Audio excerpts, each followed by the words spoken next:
Self-Governance, Government of Rajasthan, Shri Jhabbar Singh Kharra ji. Honorable Member of Rajya Sabha, Shri Ghanshyam Tiwari ji. Honorable Chairman Padma Shri Prahlad Rai Agarwala ji.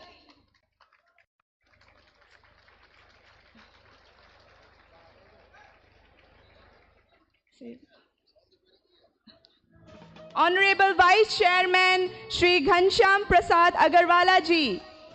Honorable Vice Chairman Shri Kunj Bihari Agarwala ji. Please give all them a big round of applause.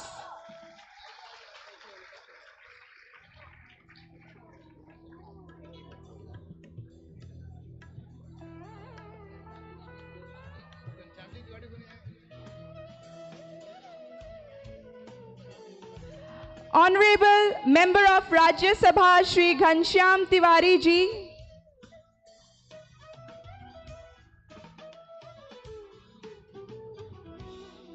We have with us Honorable Member of Rajya Sabha Shri Ghanshyam Tiwari ji.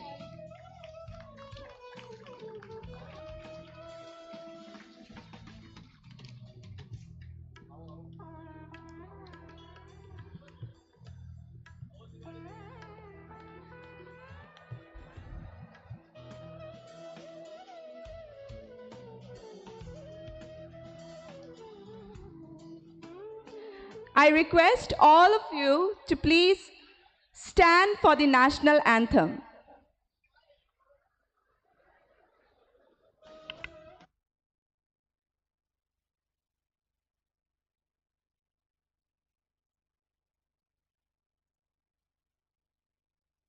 जनगण मन अधिनायक जय हे भारत भाग्य विधाता। पंजाब सिंध गुजरात मराठा द्राविड़ उत्कल बंगा।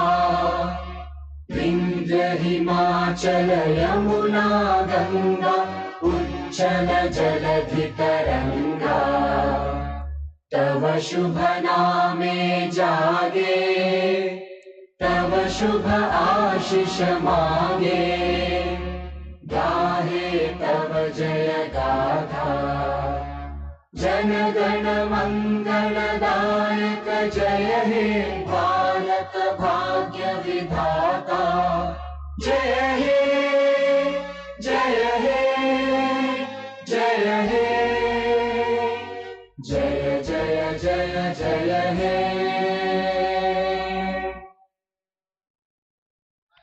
Thank you.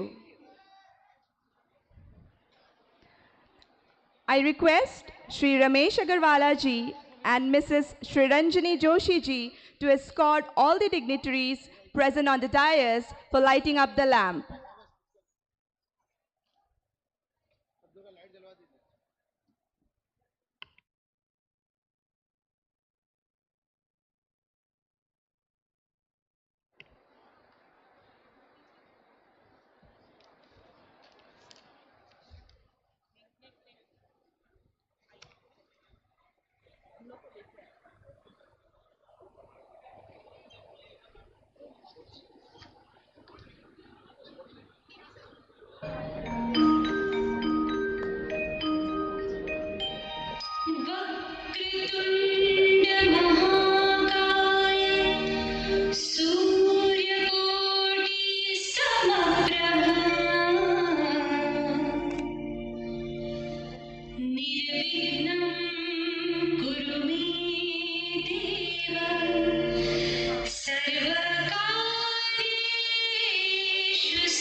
कुरु मे देव सर्वकार्येषु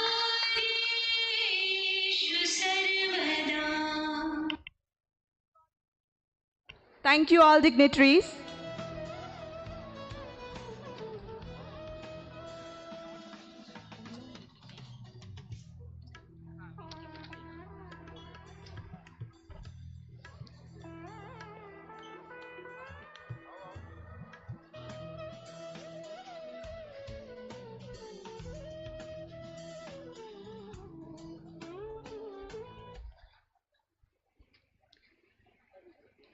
We request Shri Ramesh Agarwala ji to escort Shri Kunj Bihari Agarwala ji to felicitate Shri Jagdeep Dhankar ji, Honorable Vice President of India, with a bouquet.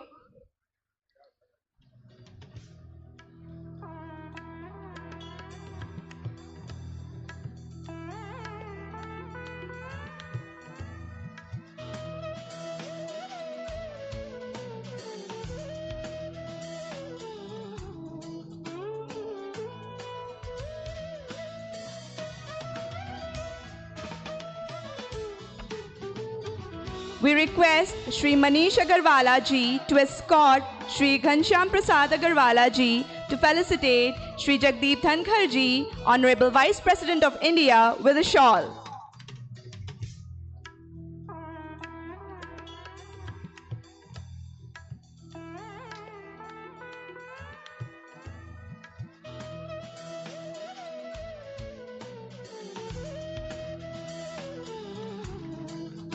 We request Shri Ramesh Agarwala ji to escort Padma Shri Prahalad Rai Agarwala ji to felicitate Shri Jagdeep Dhankar ji, Honorable Vice President of India, with a memento.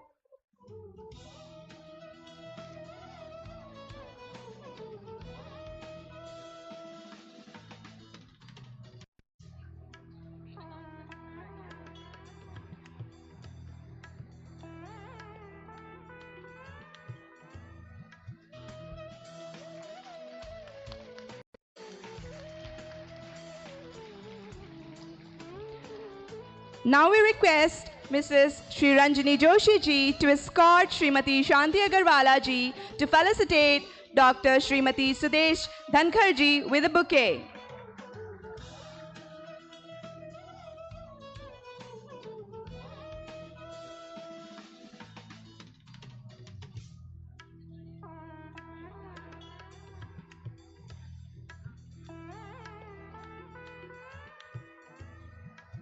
We request Srimati Lalita Agarwala ji to felicitate Dr. Srimati Sudesh Dhankar ji with a shawl.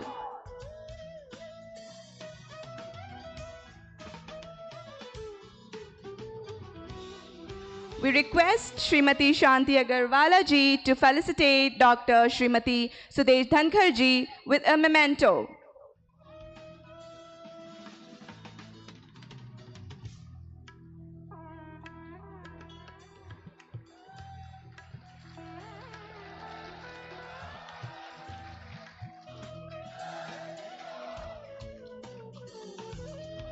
Thank you. Now we request Shri Sunil Moore ji to escort Shri Kunj Bihari Agarwala ji to felicitate Dr. Premchand Bairwa ji, Deputy Chief Minister and Minister of Higher and Technical Education, Government of Rajasthan, with a bouquet.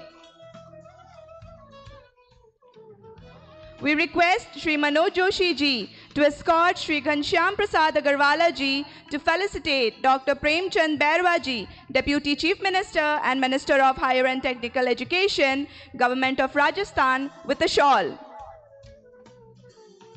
We request Shri Ramesh Agarwala ji to escort Padma Shri Prahalad Rai Agarwala ji to felicitate Dr. Premchand Bairwa ji, Deputy Chief Minister and Minister of Higher and Technical Education, Government of Rajasthan, with a memento.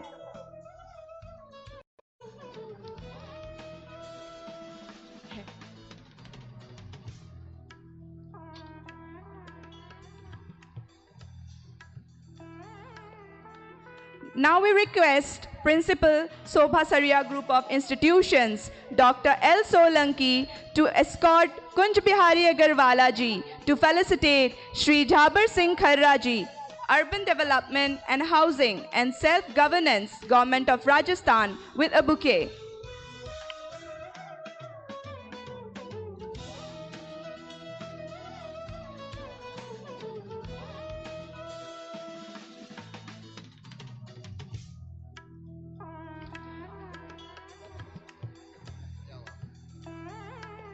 Request Principal Sobhasaria College Dr. Harshita Garg ji to escort Ghanshyam Prasad Agarwala ji to felicitate Shri Jhabbar Singh Kharra ji, Urban Development and Housing and Self-Governance, Government of Rajasthan, with a shawl and memento.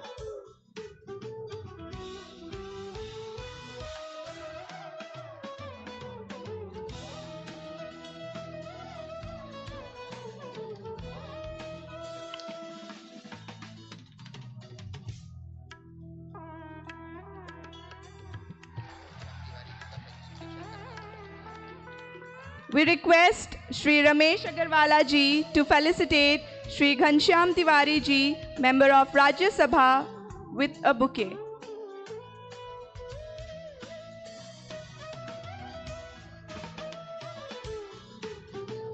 We request Shri Manish Agarwala ji to felicitate Shri Ghanshyam Tiwari ji, Member of Rajya Sabha, with a shawl.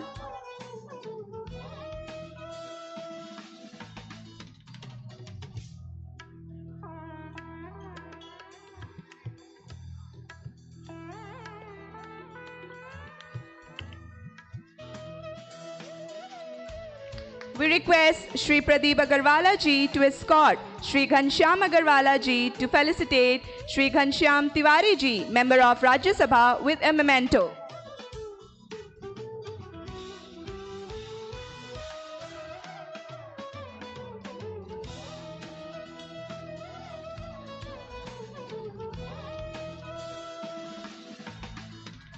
We have with us Shri Pradeep Agarwala ji.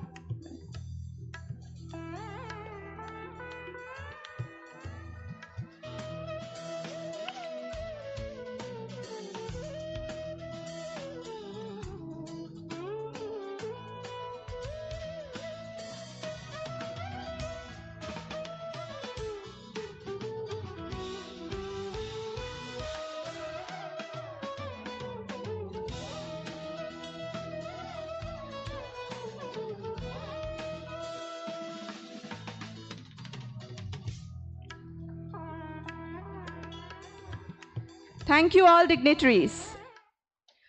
Now we invite our Honorable Chairman Sir, Padma Shri P.R. Agarwala ji to deliver the welcome address.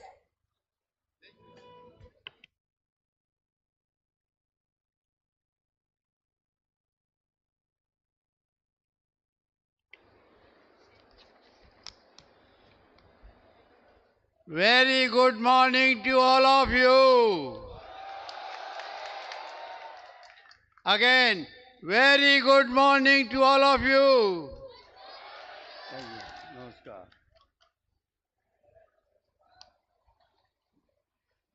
Let us extend a very warm and cordial welcome to our highly respected His Excellency Sri Jagdeep Ji Dhankar, Honorable Vice President of India, who has been kind enough to be our chief guest for the 25th Annual Foundation Day of Sobhasriya Group of Institutions. Please welcome me with clapping hands.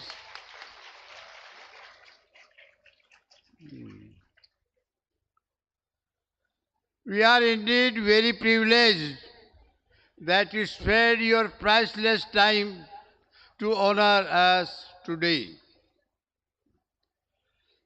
As we all are aware that your roots are deeply embedded in the soil of Shekhawati.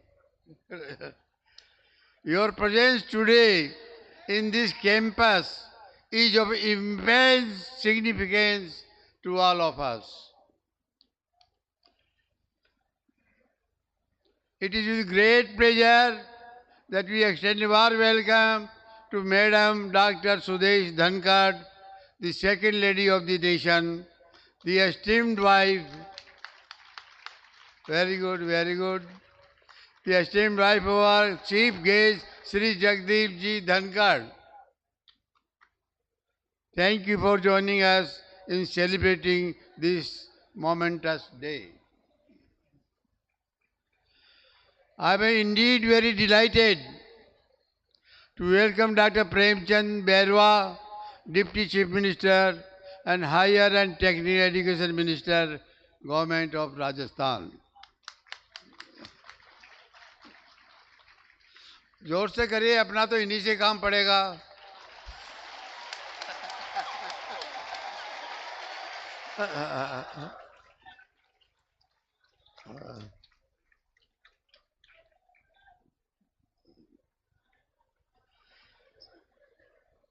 I am indeed very delighted to welcome Sri Jhabbar Singh Kharra, the Minister of State of Urban Development and Self-Governance, Department of Government of Rajasthan.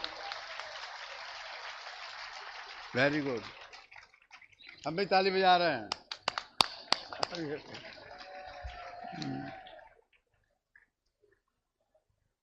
And I indeed welcome Sri Ghanshyam Ji Tiwari, Member of Parliament.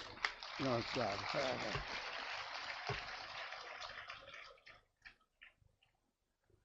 Distinguished guests, faculty members, my beloved students, alumni, proud parents, and our friends from the media, I extend a very warm and cordial welcome to all of you.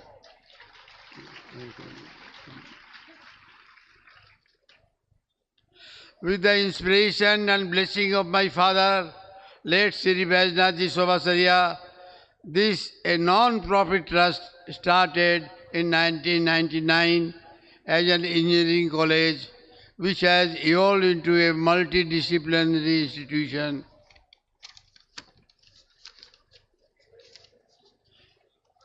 In field of technology, business studies, humanities, law and science, with an aim to create a center for excellence in education. We are in the process of transferring into an university focused on skilling and research, in keeping with the vision of our Honorable Prime Minister Sri Narendra Modi towards Vikasshil Bharat 2047. Vikasshil Bharat 2047. अपने को अभी से तैयारी करनी है सबको. And I say again that you young blood of India, they are more responsible to reach that. In 2047, we shall be the third economic power in the globe.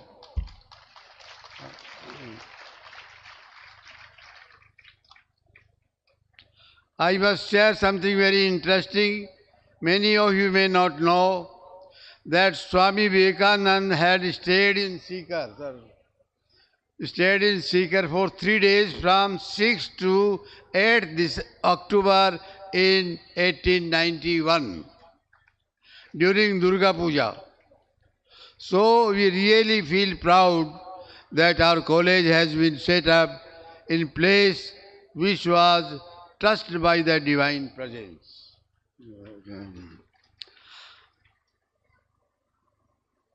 I would like to conclude with the message of Swami Vivekananda, who had once said that आप students, आप मैंने परसों भी कहा था, ये आप सबके लिए है.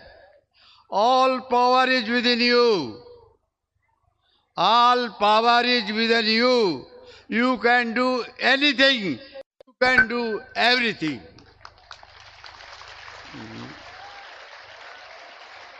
I repeat again. All power is within you. You can do anything and everything. And you have to do. Think, plan and execute. Think, plan and execute.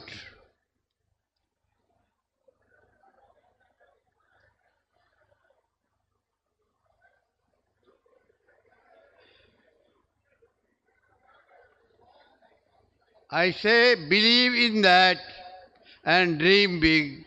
Take care of your body, mind, also focus on holistic development. I will once again like to express my gratitude and offer my sincere thanks to our Honorable Chief Guest and our guest of honor. We are honored that your gracious presence has blessed us, our institution today. Thank you all. Thank you all.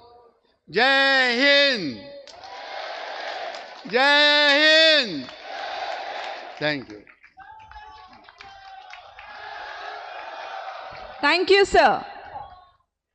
Now let's invite our respected Shri Jhabbar Singh Kharra ji, Minister of Urban Development and Self-Governance, Government of Rajasthan, for sharing his inspiring and valuable words with us.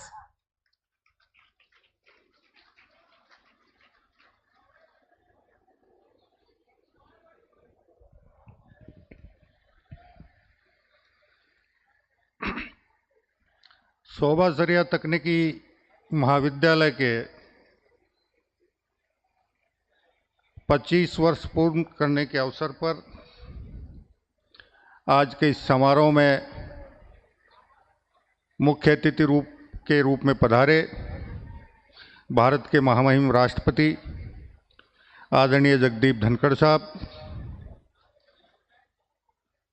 साथ पधारे आदरणीय doctor Dhankhar जी, हमारे राजस्थान सरकार के उप मुख्यमंत्री माननीय बैरवा जी, राज्यसभा के माननीय सांसद आदरणीय घनश्याम तिवारी जी, इस ग्रुप के चेयरमैन पद्म श्री PR अग्रवाला साहब सहित समस्त अग्रवाला परिवार, सम्मानित मंच और आज के इस कार्यक्रम में पधारे सीकर शहर और आसपास के सभी सम्मान्य प्रबुद्ध नागरिकजन,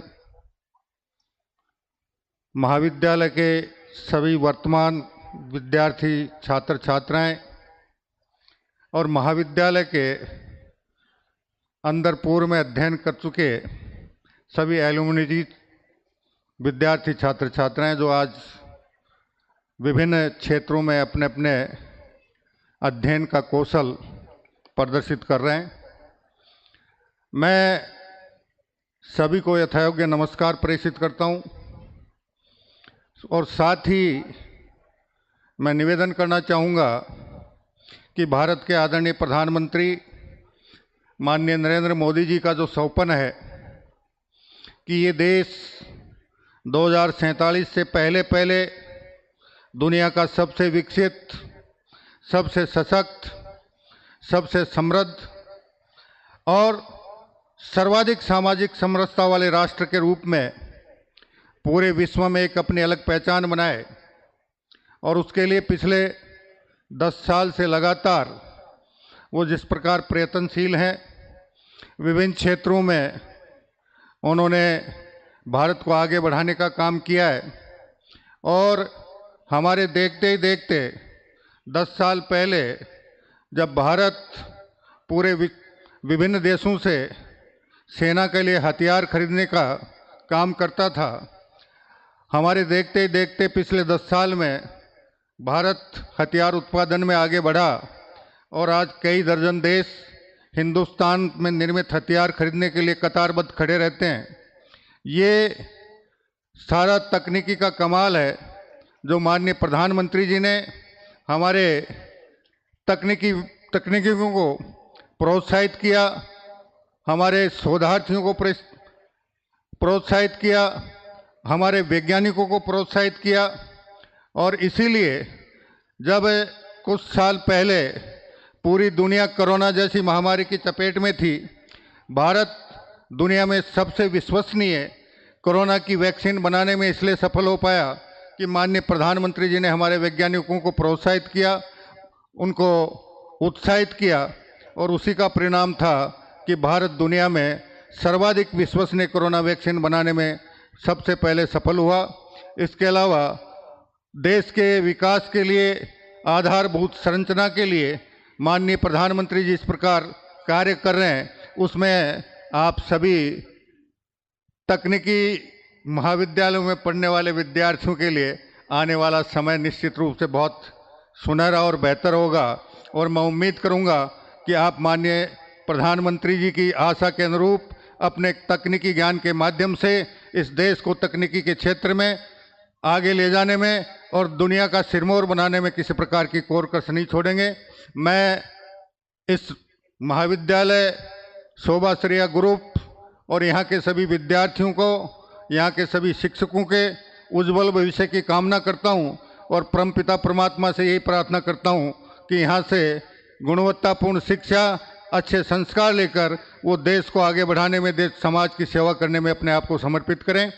इसी के साथ मैं शोभा सरिया परिवार का हार्दिक धन्यवाद ज्ञापित करूंगा, जिन्होंने आज से 25 साल पहले अपने मातृभूमि पर ये तकनीकी महाविद्यालय खोलने का निर्णय लिया और जिसकी वजह से यहाँ से हजारों विद्यार्थी तकनीकी शिक्षा प्राप्त कर देश और विदेश के विभिन्न क्षेत्रों में कार्यरत हैं।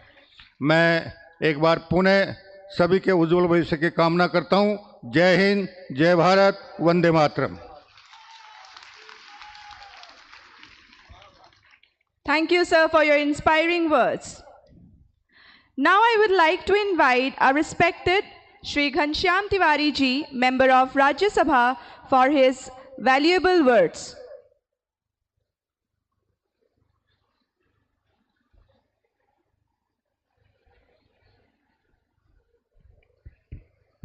शोभा सरिया इंस्टीट्यूट्स के रजत जयंती समारोह में भारत के महामहिम उपराष्ट्रपति आदरणीय श्रीमान जगदीप धनखड़ साहब, भारत की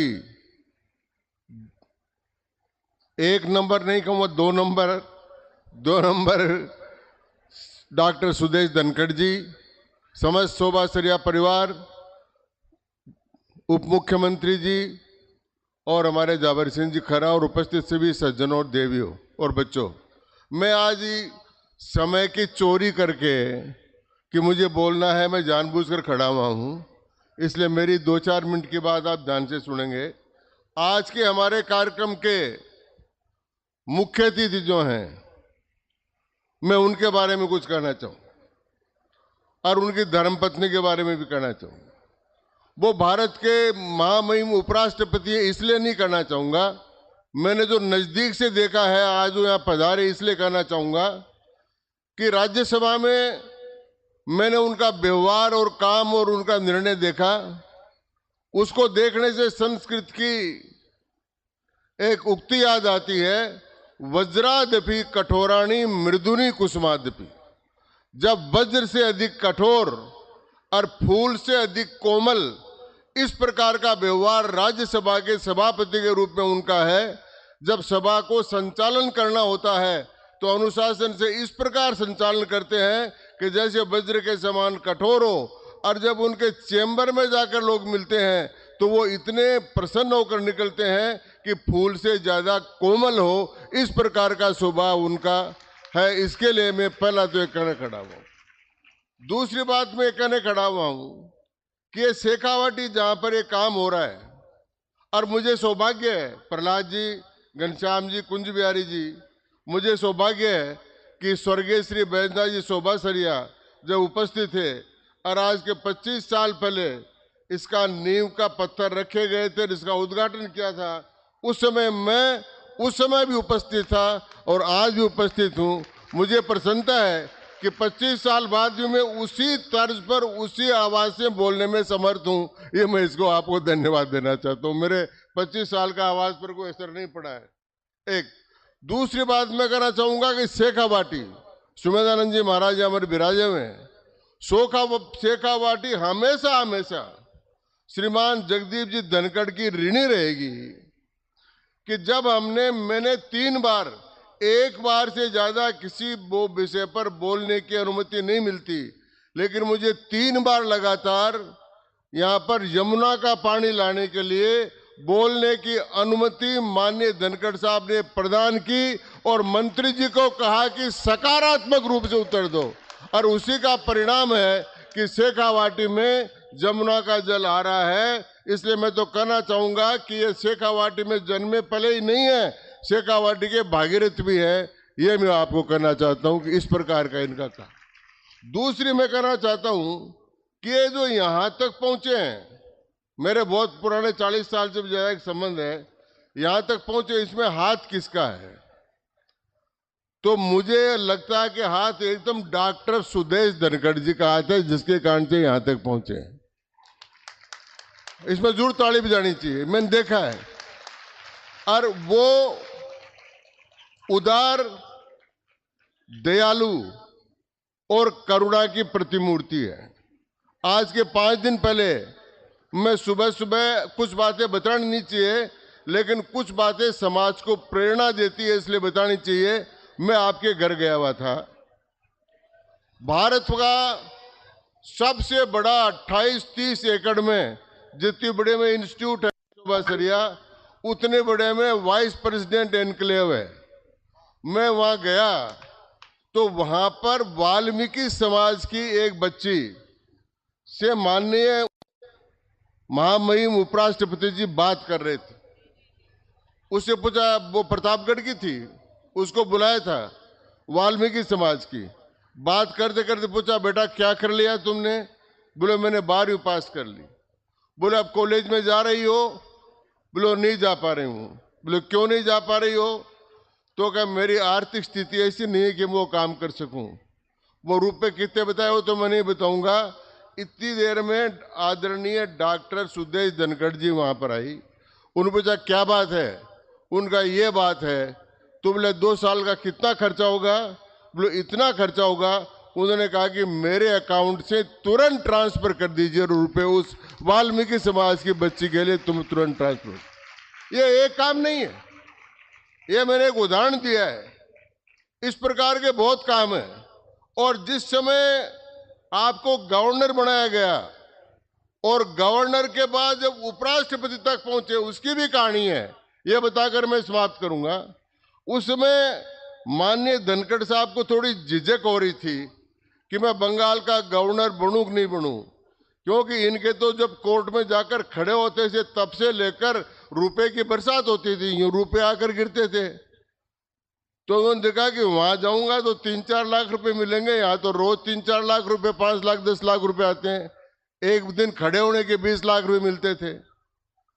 तो आदरणीय धनखड़ जी ने, श्रीमती धनखड़ ने कहा कि ये पैसे की बात छोड़ो, आप देश के और राष्ट्र के हित में राज्यपाल का पद स्वीकार करो। तो सारा पैसे का मोह छोड़कर उन्होंने राज्यपाल का पद स्वीकार किया और उसी का परिणाम है कि आज उपराष्ट्रपति पद पर विराजमान है। इसलिए मैं कह रहा था कि उसमें डॉक्टर सुदेश धनखड़ जी का बहुत बड़ा हाथ है, इसलिए कह रहा था। और भी बहुत सी बातें हैं, लेकिन समय नहीं है। मुझे सिर्फ 5 मिनट का समय दिया है। मैं शोभा सरिया परिवार में बैजनाथ जी को भी बहुत अच्छी तरह जानता था, उनसे मेरा बहुत अच्छा संपर्क था। इन तीनों भाइयों से बहुत अच्छा संपर्क है। आप सब लोग काम कर रहे हैं। आपने कहा कि विश्वविद्यालय बनाना चाहते हैं, इससे बढ़िया मौका नहीं आएगा। मामा को ब्याह है और माँ पुरस्कारी है। तो ये वास्ते इस टाइम पर आप कोशिश करो, 30 एकड़ जमीन ही चाहिए राजस्थान में प्राइवेट यूनिवर्सिटी के लिए। आपके पास 38 एकड़ जमीन है। सारा ढांचा जितना चाहिए उतना ढांचा आपके पास बना हुआ है। और उस पर जो मोहर लगाने वाले हैं उनमें डॉक्टर प्रेम बेरवा जी भी यहाँ बैठे हैं और जाबर सिंह जी खर्रा भी बैठे हैं। और थोड़ी बहुत कोई कमी रहेगी तो आपको धनखड़ साहब का आशीर्वाद प्राप्त है, और फिर भी कोई कमी रहेगी तो 2-4 मंत्र मैं भी पढ़ दूंगा। ये ऐसा करके आप सब लोगों को इस कार्यक्रम के साथ साथ बहुत बहुत धन्यवाद, बहुत शुभकामनाएं। रजत जयंती महोत्सव की बहुत धन्यवाद। सबको नमस्कार। Thank you, sir.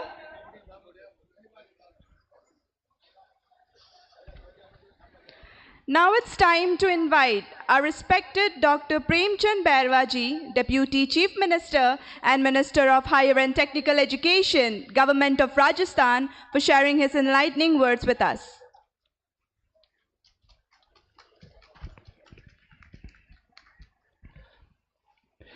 भारत माता की। सालासर बालाजी, जीर्ण माता जी, खाटू श्याम नरेश, श्यामदणी एवं मां शाकंभरी को सादर नमन करते हुए मैं मेरी बात प्रारंभ करता हूं। शोभासरिया शिक्षण संस्थान के समूह के रजत जयंती एवं वार्षिक स्थापना दिवस के समारोह के अवसर पर हमारे बीच में आज के मुख्य अतिथि और हम सबके मार्गदर्शक आदरणीय श्री कुलदीप धनखड़ जी, माननीय उपराष्ट्रपति भारत गणराज्य, श्रीमती डॉक्टर सुरेश, हमारे आदरणीय और सम्माननीय कार्यक्रम के विशिष्ट अतिथि मेरे बड़े भाई सम्माननीय जाबरमल जी खर्रा साहब, माननीय शहरी विकास एवं स्वास्थ्य शासन मंत्री, और मेरे बीच में ही हमारे गुरु सम्माननीय घनश्याम तिवारी जी, राज्यसभा सांसद, मंचासीन शोभाश्रिया शिक्षण संस्थान के सभी पदाधिकारीगण, उपस्थित सभी अधिकारीगण, सभी उपस्थित मान्य अतिथिगण, महाविद्यालय के सभी शिक्षक, अधिकारी एवं कर्मचारीगण, प्रिंट एवं इलेक्ट्रॉनिक मीडिया से पधारे हुए सभी संवाददातागण एवं मेरे भाई और बहनों, आज शोभाश्रिया शिक्षण संस्थान के समूह के रजत जयंती एवं वार्षिक स्थापना दिवस समारोह में आदरणीय श्री जगदीप जी धनखड़ साहब के सानिध्य में उपस्थित होने पर अत्यंत प्रसन्नता हो रही है। आज का दिन हमारे लिए अत्यंत महत्वपूर्ण है और गर्व का दिन है कि हम सभी यहाँ शेखावाटी के प्रतिष्ठित इंजीनियरिंग कॉलेज के रजत जयंती के अवसर पर एकत्रित हुए और 25 वर्षों का ये सफर न केवल इस संस्था की सफलता को दर्शाता है बल्कि तकनीकी शिक्षा के क्षेत्र में हमारे देश की विकास यात्रा का भी प्रतीक है। इस शिक्षा समूह ने पिछले 2.5 दशकों में न केवल अत्याधुनिक तकनीकी का ज्ञान प्रदान किया बल्कि छात्रों को एक बेहतरीन भविष्य के लिए तैयार करने का महत्वपूर्ण भूमिका निभाई है। मुझे गर्व है कि इस कॉलेज के देश के सबसे प्रमुख इंजीनियरिंग संस्थाओं में से एक उभर कर सामने आई है। यहाँ से पास आउट छात्र आज देश विदेश में अपनी पहचान बना चुके हैं। इस कॉलेज में हमेशा उच्च गुणवत्ता की शिक्षा प्रदान की है और इसके प्राध्यापकगण छात्रों को नई नई तकनीकों से रूबरू कराने में सफल रहे हैं। हमारी डबल इंजन की सरकार आदरणीय हमारे यशस्वी प्रधानमंत्री श्री नरेंद्र मोदी जी एवं यशस्वी मुख्यमंत्री श्री भजनलाल जी के नेतृत्व में निरंतर कार्य कर रही है। राष्ट्रीय शिक्षा नीति 2020 जिसका आधार ही रोजगारों एवं कौशल आधारित शिक्षा है को लागू करने के लिए हमारी सरकार प्रतिबद्ध है। आज जब हम 21वीं सदी में प्रवेश कर चुके हैं, तकनीकी शिक्षा का महत्व हर क्षेत्र में सर्वोपरि हो चुका है। हमारे देश की अर्थव्यवस्था, औद्योगिक विकास एवं सामाजिक संरचना में तकनीकी शिक्षा का योगदान अद्वितीय है। यह वह शक्ति है जो हमारे युवाओं को ज्ञान एवं कौशल से लैस करती है, जिससे वह न केवल अपनी व्यक्तिगत प्रगति करते हैं बल्कि देश की प्रगति में अपना महत्वपूर्ण योगदान देते हैं। आज के दौर में हमारे सामने जो चुनौतियां हैं, चाहे वह जलवायु परिवर्तन, ऊर्जा संकट हो या फिर तकनीकी असमानता, इन सब का समाधान नवाचारी और तकनीकी रूप से सशक्त पीढ़ी ही निकाल सकती है। आज के युग में कृत्रिम प्रतिबद्धता एआई को दुनिया में सबसे क्रांतिकारी तकनीकी के रूप में देखा जा रहा है। एआई वह तकनीकी है जो मशीनों को इंसानों की तरह सोचने और निर्णय लेने की क्षमता प्रदान करती है। स्वास्थ्य सेवा, परिवहन, उत्पादन, शिक्षा, यहाँ तक कि कृषि के क्षेत्र में एआई का व्यापक उपयोग हो रहा है। इंजीनियरिंग शिक्षा एआई का उपयोग हमें न केवल स्मार्ट सॉल्यूशन की ओर अग्रसर कर रहा है बल्कि हमें विश्व स्तर पर प्रतिस्पर्धात्मक बना रहा है। 3D प्रिंटर प्रिंटिंग के निर्णय और उत्पादन के विकास की प्रक्रिया को सरल बना दिया है। ऐसे ही नैनो टेक्नोलॉजी को जो मेडिकल और मटेरियल साइंस के क्षेत्र में नए प्रयोग कर रही है। हमारी शिक्षा प्रणाली डिजिटल परिवर्तन का महत्व दिनों दिन बढ़ता जा रहा है। ऑनलाइन शिक्षा, ई लर्निंग प्लेटफॉर्म, डिजिटल संसाधन न केवल छात्रों के लिए अधिक सुलभ शिक्षा प्रदान कर रही है, बल्कि शिक्षकों के लिए भी हमें इसे प्रभावी बना रही है। आज हमारे उद्देश्य सिर्फ इंजीनियरिंग के पारंपरिक विषय की कुशलता हासिल करना नहीं, बल्कि नए नए शोध एवं आविष्कारों में भागीदारी को सुनिश्चित करना है। हमें ऐसे वातावरण का निर्माण करना चाहिए जो विद्यार्थियों को अपने विचारों और वास्तविकता में बदलने के लिए प्रोत्साहित करता है। इसके लिए रिसर्च और डेवलपमेंट केंद्रों की स्थापना, सरकारी योजना का लाभ और औद्योगिक जगत की तालमेल जरूरी है। हमारी सरकार प्रदेश में आईआईटी की तर्ज पर 3 आईआईटी स्थापित करने का व 10 नवीन पॉलिटेक्निकल महाविद्यालय एवं नवीन विषय प्रारंभ किए हैं। हमारी सरकार ने तकनीकी शिक्षा को इन उभरती तकनीकियों के साथ जोड़ने के लिए एक नई पहल की है। 2 दिन पूर्व ही जयपुर में महर्षि बालानाथ की जयंती पर एक टेक फेस्ट आयोजन किया गया, जिसमें प्रदेश के युवाओं ने उत्साहपूर्ण भाग लिया है। हम तकनीकी कॉलेजों में innovation lab, innovation centre, research development unit की स्थापना कर रहे हैं, ताकि छात्र न केवल पढ़ाई करें बल्कि वास्तविक समस्या का समाधान भी ढूंढें, नवाचार को भी बढ़ाएं। मुझे ये बताते हुए हर्ष हो रहा है कि सरकार ने तकनीकी शिक्षा के क्षेत्र में कई सुधार किए। नई शिक्षा नीति 2022 के तहत हमें तकनीकी शिक्षा को और भी सुलभ और समावेशी गुणवत्तापूर्वक बना रहे हैं। हमें पाठ्यक्रम को नई तकनीकी के अनुसार अद्यतन करने, ताकि हमारे युवाओं को वैश्विक प्रतिस्पर्धा में किसी से पीछे न रहे। इसलिए मैं आज सभी यहाँ पर मैं सम्मान्य हमारे जगदीप जी धनखड़ साहब, महामहिम उपराष्ट्रपति जी को बहुत बहुत प्रणाम करता हूँ कि आप हमेशा यहाँ पर यूनिवर्सिटी में और कॉलेजों में आकर हमारे छात्रों को और शिक्षकों को में इतनी आप ऊर्जा का संचार करते हैं कि निश्चित रूप से आपके इस मार्गदर्शन से ऊंचाइयां हमारे यहाँ के छात्र छुएंगे। इसलिए मैं आपका बहुत बहुत आभारी हूं। अंत में मैं आप सभी से अनुरोध करता हूं कि आप सब मिलकर इस संस्था को और ऊंचाइयों तक ले जाने में अपना योगदान देंगे। मैं एक बार फिर इस प्रतिष्ठित अवसर पर आप सभी को बधाई देता हूं और भविष्य के लिए शुभकामनाएं देता हूं। जय हिंद, जय Bharat.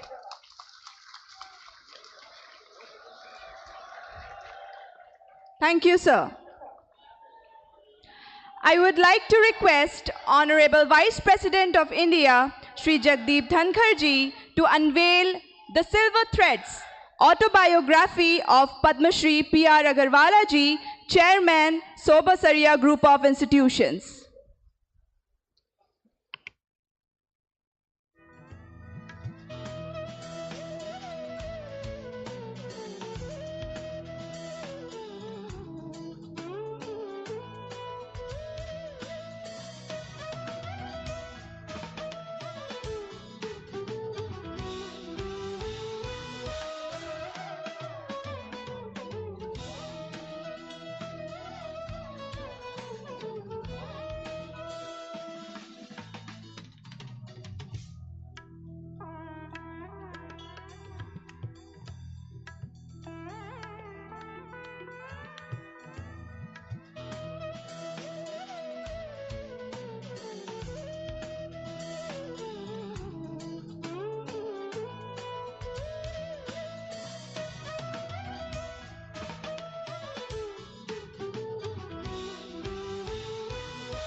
Thank you, sir.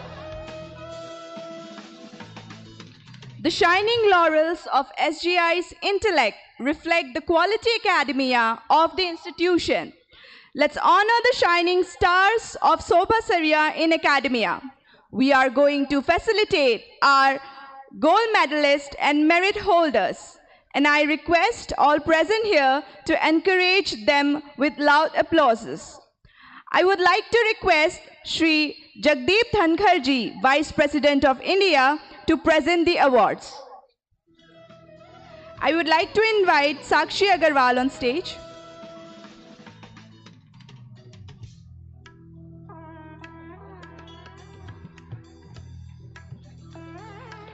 Aditya Sharma.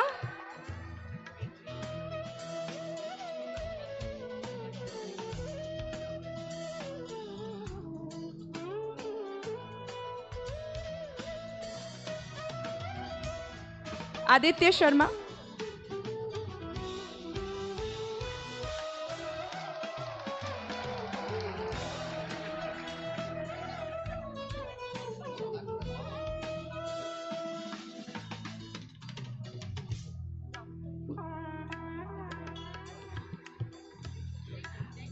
Kirti Jain.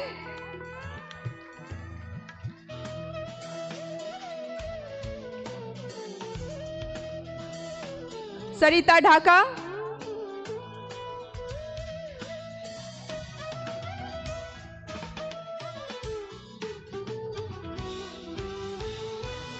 Ajay Narera.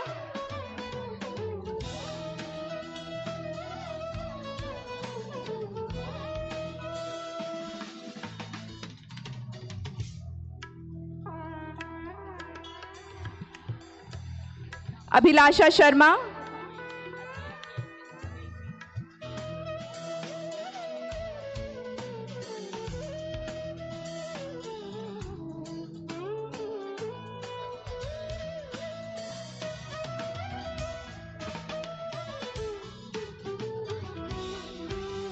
Abhilasha Sharma.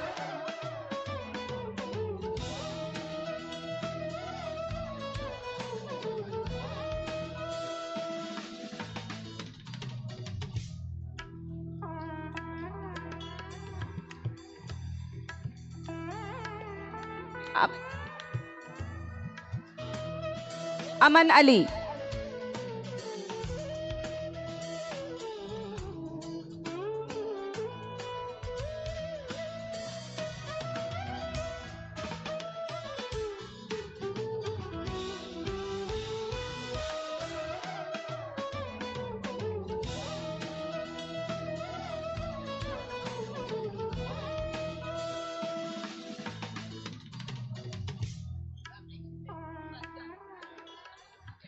Now moving to the most awaited moment, we take an opportunity to request His Excellency Honorable Vice President of India, Shri Jagdeep Dhankar ji, for his enlightening words of motivation.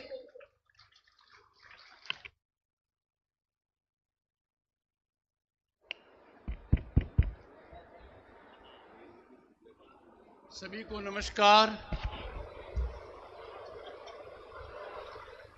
Honorable Deputy Chief Minister Rajasthan, Dr. Premchand Bairwa, Honorable Minister of Urban Development and Housing, Government of Rajasthan, Shri Jhabbar Singh Kharra,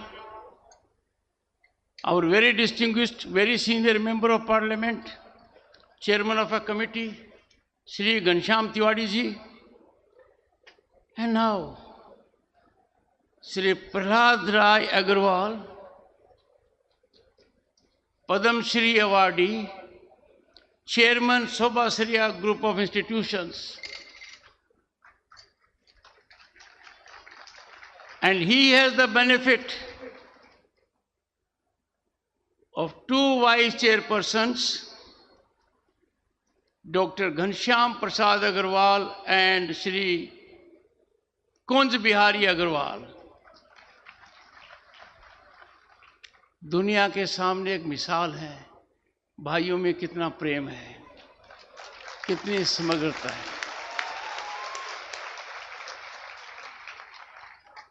मैंने आंखों से देखा है, मैंने ये सुख प्राप्त किया है कि इन्होंने, दोनों भाइयों ने सम्मानीय आदरणीय पद्मश्री प्रहलाद राय अग्रवाल जी को पिता तुल्य माना है।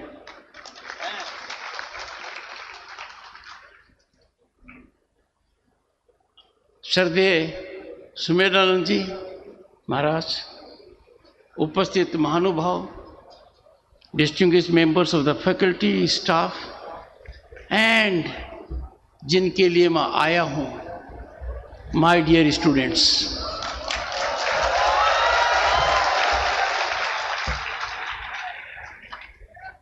it gives me great joy to be associated with the Silver Jubilee celebrations of Sobhasriya Group of Institutions. On this happy occasion, and momentous occasion, let me partake in the joy and pride of the management, staff, students, alumni of this institution as it crosses significant milestone in the march towards the future. Guided by consideration of service to society, एक ही धारणा थी, मूल धारणा थी कि समाज की सेवा करना है। इस उद्देश्य से प्रेरित होकर जो संस्था का शुरुआत हुआ, एक इंजीनियरिंग कॉलेज के रूप में, आज वो संस्था एक समूह बन गया है, सोबासरिया ग्रुप ऑफ इंस्टीट्यूशंस। एंड इसीलिए और बहुत सही तरीके से भारत सरकार ने 2022 में एक निर्णय लिया और श्री प्रहलाद राय अग्रवाल को भारत के एक अलंकरण से, पद्मश्री से सम्मानित किया गया। और ये पहचान की गई कि Shri Agarwal has distinguished himself in the service of trade and industry, espousing the cause of Make in India.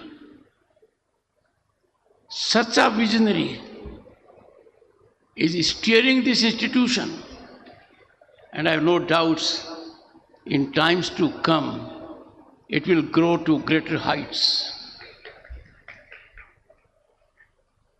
जब किसी भी संस्था के 25 साल होते हैं, वो समय चिंतन का होता है, मंथन का होता है, पीछे देखना होता है हमने क्या किया, आगे का रास्ता चुनना होता है। I have no doubt this great challenge will be met by visionary Shri Agarwal, and when Bharat attains status of a fully developed nation at 2047, Sobasaria group of institutions would emerge as a center of excellence in the shape of a established university.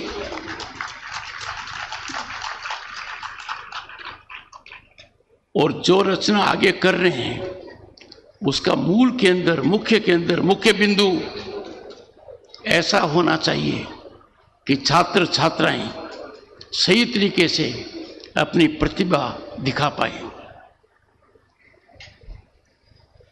Let me at the outset reflect कि आज के हालात क्या हैं। हमारे समय के हालात आजकल के बच्चों के समझ में भी नहीं आएंगे। आज हालात बहुत बेहतर हैं। तब के हालात का वर्णन नहीं करना चाहता, पर आज के हालात हैं कि कानून के सामने सबकी समानता है। Patronage is no longer a password to contract or a job. There is rule of meritocracy. Privilege pedigree has yielded to merit. और आज का जो शासन है वो पारदर्शिता का है, उत्तरदायित्व का है। इसमें भ्रष्टाचार के लिए कोई स्थान नहीं है। टेक्नोलॉजी का भरपूर उपयोग किया जा रहा है। Boys and girls, you are fortunate. You are living in times, you are beneficiary of an ecosystem where you can fully exploit your talent, your potential, realize your aspirations and dreams. चारों तरफ एक ही माहौल है, the atmosphere of hope and possibility. Bharat संभावनाओं से भरा एक देश है और दुनिया बात का लोहा मान चुकी है। If I look around, international monetary fund, the world bank, जो कुछ समय पहले भारत को सिखाते शासन व्यवस्था कैसे हो, आज के दिन भारत की प्रशंसा करते हुए थकते नहीं हैं। और Bharat is getting accolades from every quarter as a global favorite destination of investment and opportunity. और ऐसा क्यों न हो? एक दशक पहले हमारी अर्थव्यवस्था दुनिया की 5 हिलती डुलती अर्थव्यवस्था में थी. We were part of fragile 5. कभी भी गिर सकते थे. हम कहां से कहां आ गए? दुनिया की 5वीं आर्थिक महाशक्ति, 2 साल में 3री बड़ी महाशक्ति, जापान और जर्मनी के आगे. हमारी इकोनॉमी 4 ट्रिलियन को टच कर रही है. हमारी ग्रोथ रेट दुनिया को अचंभित कर रही है. GDP growth is 8%. और ये दुनिया की कोई भी लार्ज इकोनॉमी इसके नजदीक तक नहीं है. This is a great achievement of Bharat. और ऐसा क्यों नहीं हो?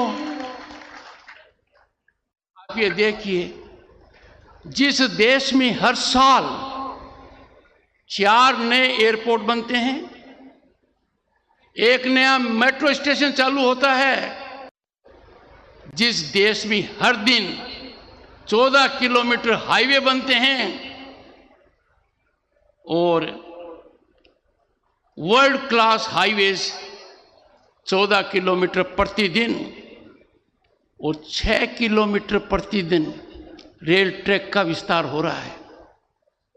आप चारों तरफ देख रहे हैं. पहले क्या हालात थे, अब क्या हालात है.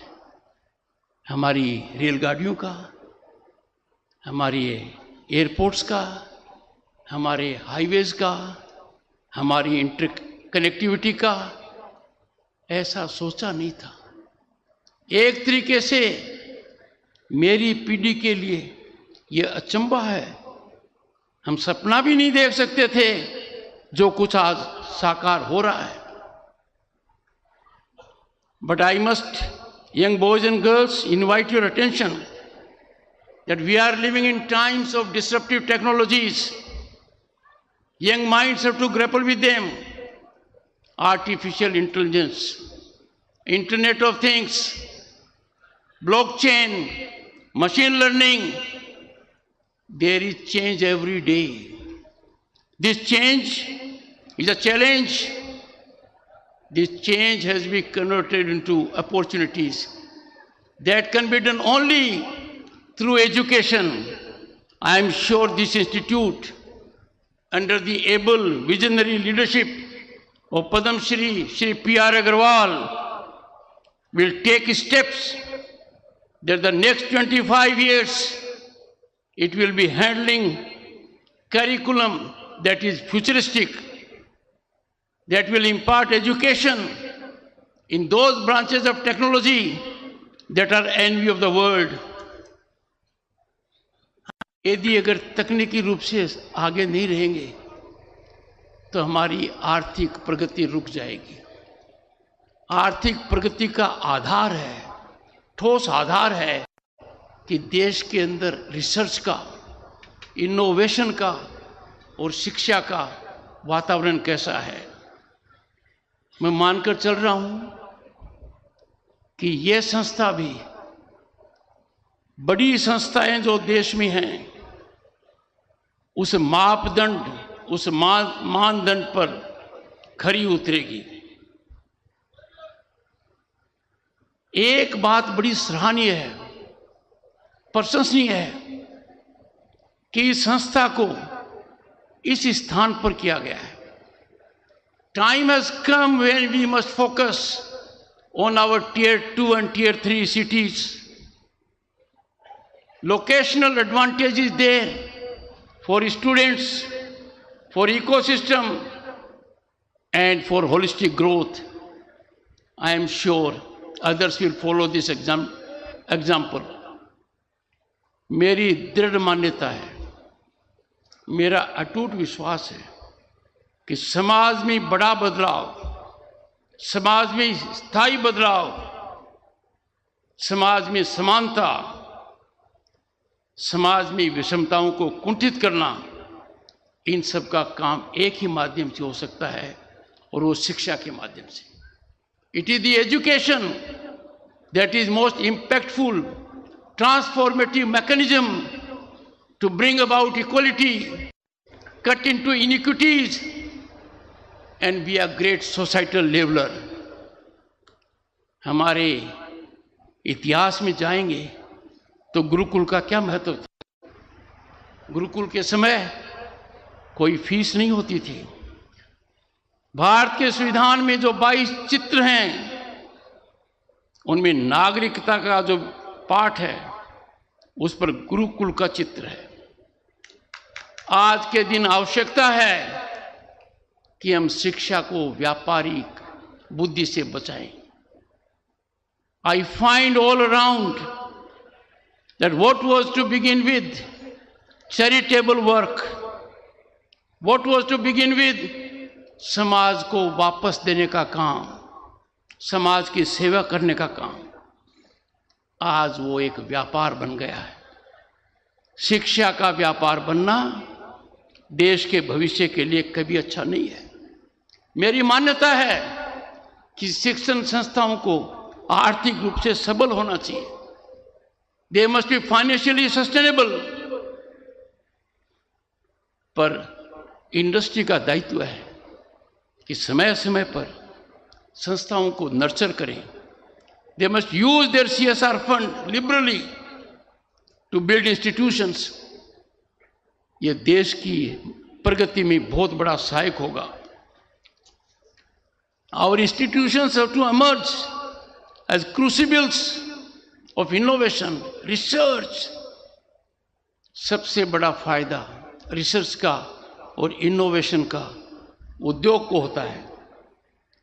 अर्थव्यवस्था को मजबूती देता है और देश को एक बहुत बड़ी ताकत देता है दुनिया के सामने। एक जमाना था, भारत का क्या नाम था। हमारे भारत में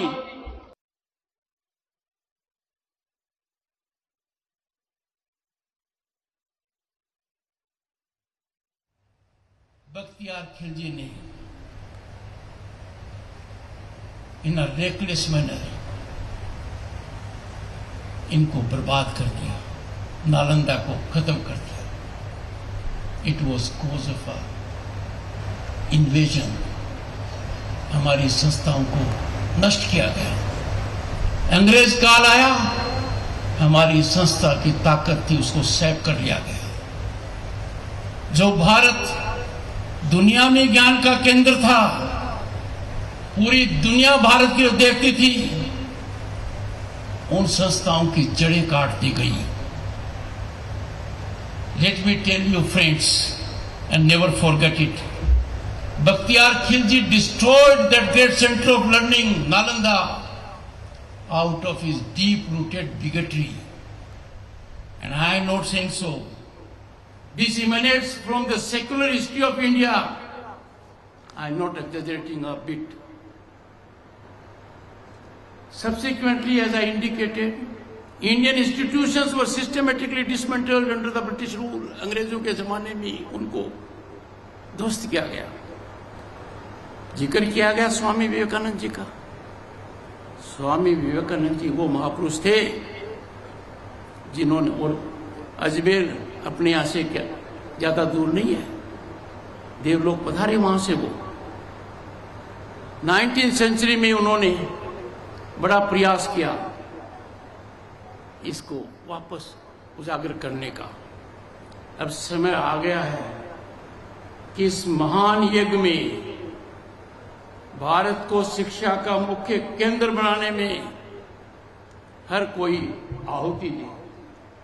I appeal to trade, industry, commerce and business. They should liberally contribute for evolution of these institutions.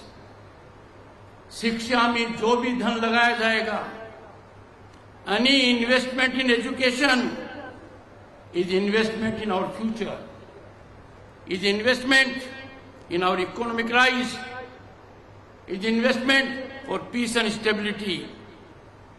हमारा संकल्प होना चाहिए कि जब भारत 2047 में विकसित राष्ट्र बने, we should be a super knowledge power of the world. और ऐसा क्यों नहीं? क्योंकि हम थे, सदियों तक थे। कुछ चिंता के विषय है, चिंतन की आवश्यकता है, मंथन की आवश्यकता है। आज का परिदृश्य क्या है? Education was never a source of income. Education was a medium of sacrifice. Education was medium for charity. Education was to help the society. ये एक तरीका था कि जिस समाज में हम रहते हैं, उस समाज का ऋण हम कैसे वापस करें। ये इसका बहुत अच्छा माध्यम था। अब क्या हो गया है? चिंता का विषय है। Education has been commodified. Education एक कमोडिटी बन गया है जिसको बेचा जा रहा है फायदे के लिए। This commodification, my young friends, is adversely impacting quality of education. शैक्षणिक संस्थाओं को यदि अगर आप अर्थ लाभ के चश्मे से देखेंगे तो आपका उद्देश्य धूमिल हो जाएगा। हमें आवश्यकता है कि हम ऐसा न होने दें। In some cases, it is taking the shape of extortion. मुझे अच्छी बात लगती है कि श्री पी.आर. अग्रवाल का मंतव्य हमारे सांस्कृतिक निचोड़ से पूरी तरह प्रभावित है। इनके लिए it is service to society, giving back to society and not to earn profit out of it. मेरा ये आग्रह रहेगा कि संस्था का पैसा संस्था में ही लगे, संस्था के विकास के लिए लगे, और जो कॉर्पोरेट हाउस है संस्थाओं को नर्चर कर रहे हैं वो हर साल CSR फंड से इंफ्रास्ट्रक्चर और नए कोर्सेज के लिए पैसा दें। ये समाज के लिए बहुत अच्छा रहेगा।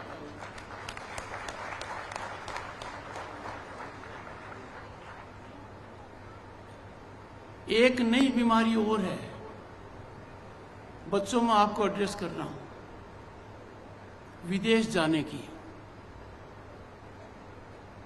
विदेश पढ़ाई करने की। काउंसलिंग पेरेंट्स को होती नहीं है। बच्चा लालायित होकर जाना चाहता है, उसको नया सपना दिखता है, उसको लग रहा है कि वहां जाते ही तो स्वर्ग मिल जाएगा। कोई आंकलन नहीं है किस संस्था में जा रहा है, किस देश में जा रहा है। बस एक अंधाधुंध रास्ता है, मुझे विदेश जाना है। आपको आश्चर्य होगा, 18 से 25 साल के बीच में जो बॉयज एंड गर्ल्स हैं वो एडवर्टीजमेंट से प्रभावित हो जाते हैं। और अंदाजा क्या है, 2024 में 1.35 मिलियन 13,50,000 छात्र छात्राएं विदेश गए। उनके भविष्य का क्या होगा उसका आकलन हो रहा है।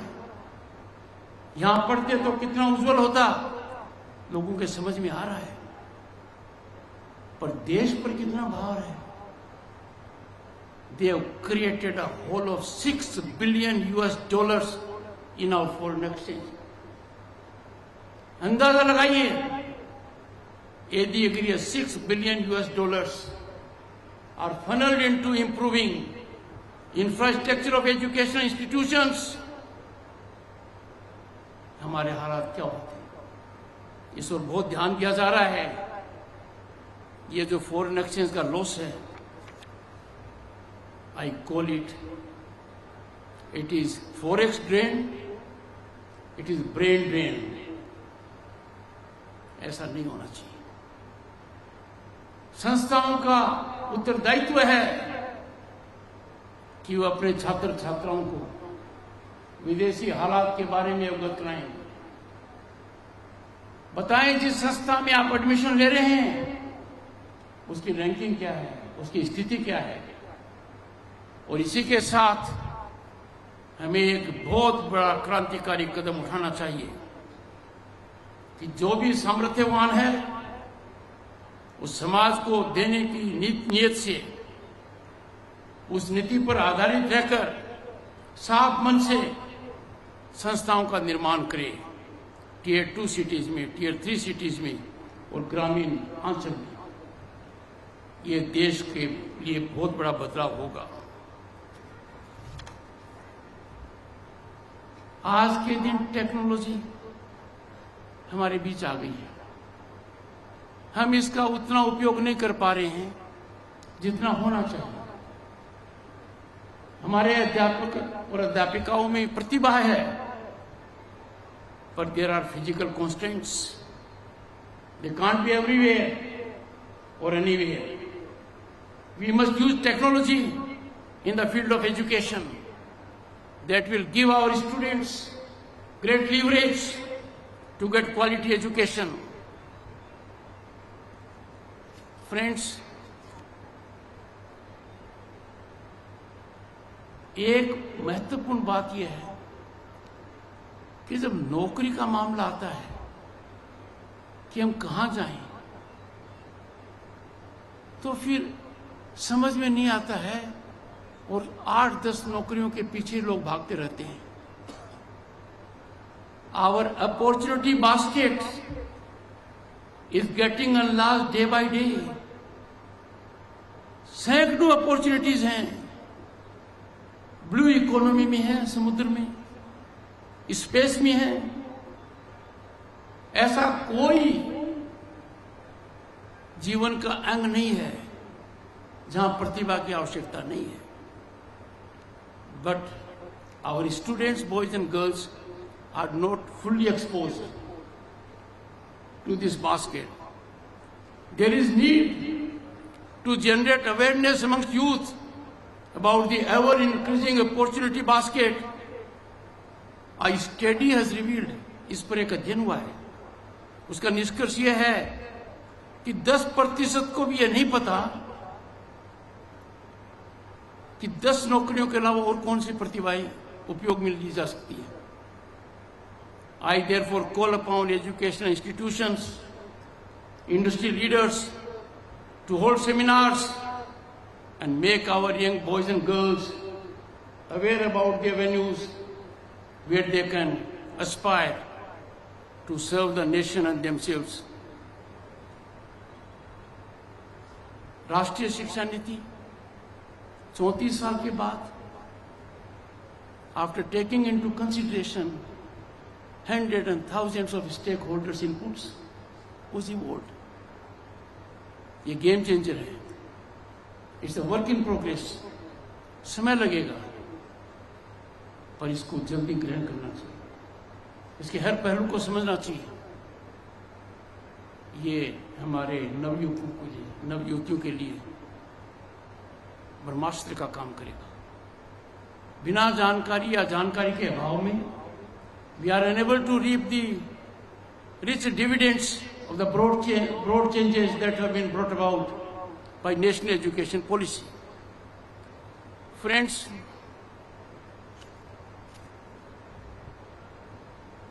आज के दिन हमारा भारत दुनिया के अंदर बहुत महत्व रखता है। कभी भी आज से पहले भारत की आवाज इतनी ज्यादा नहीं सुनी गई। कभी भी भारत की आवाज विश्व पटल पर इससे ज्यादा बुलंद नहीं रही। ऐसी परिस्थिति में हर व्यक्ति की धारणा होनी चाहिए, निष्ठा होनी चाहिए कि हम हमारे राष्ट्र में विश्वास रखेंगे। हर परिस्थिति में हम राष्ट्र को पहले रखेंगे। राजनीतिक, व्यक्तिगत या आर्थिक हित को राष्ट्र से ऊपर नहीं समझेंगे। कुछ लोग इसको चुनौती दे रहे हैं। उस चुनौती को खत्म करना to neutralize these forces, anti-national forces. That is the obligation of our youth. मेरे मन में कोई शंका नहीं है, मैं आशावान होकर जा रहा हूं। यहां पर कहा भी गया है, उन लोगों के समक्ष कहा गया है जो महत्व रखते हैं। मैं आग्रह करूंगा, पद्मश्री पी.आर. अग्रवाल जी, इसको विश्वविद्यालय बनाइए, इसको श्रेष्ठतम दर्जा दीजिए। It will define your legacy. Thank you so much. Thank you for your time.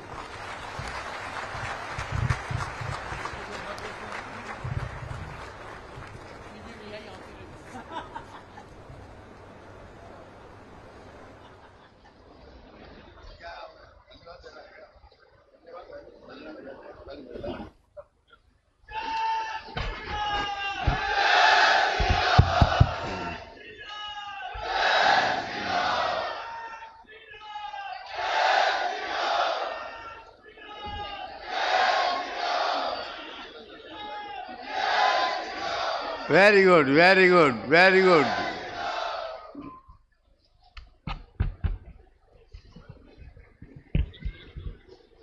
Vice president साहब ने कितना मोटिवेटिंग और एजुकेशन का डिटेल बताया। मैं कहा उसके लिए इनको बहुत जोरदार तालियों से स्वागत करें इनका, बहुत जोरदार। कोई ताली बाकी नहीं रहे, कोई ताली बाकी नहीं रहे।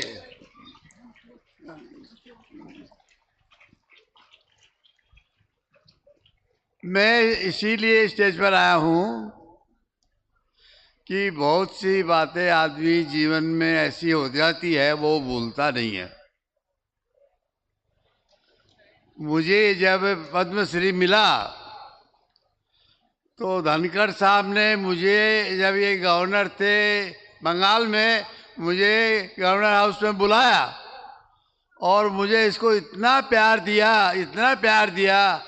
मैं आज भी वो फोटो मेरे चैम्बर में लगा के रखा हूँ और यहाँ भी लेके आया हूँ। मैं इनको किन मुँह से धन्यवाद दूँ मैं नहीं कह सकता, लेकिन मेरे जीवन में ये जीवन भर याद रहेगा। आपको बहुत बहुत नमस्कार, बहुत बहुत नमस्कार, धन्यवाद।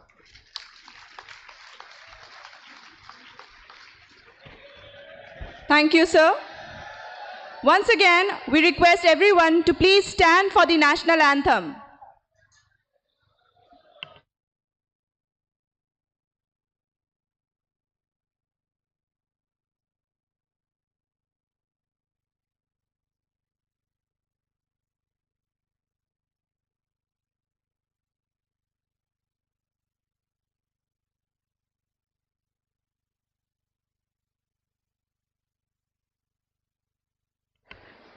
I request everyone. जन मन अधिनायक जय हे भारत भाग्य विधाता।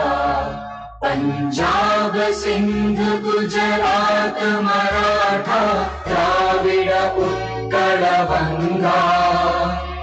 विंध्य हिमाचल यमुना गंगा उच्चल जलधि तरंगा। तव शुभ नामे जागे, तव शुभ आशीष मांगे। गाहे तव जय गाथा, जन गण मंगल दायक जय हे भारत भाग्य विधाता। जय हे जय हे जय हे, जय जय जय जय हे।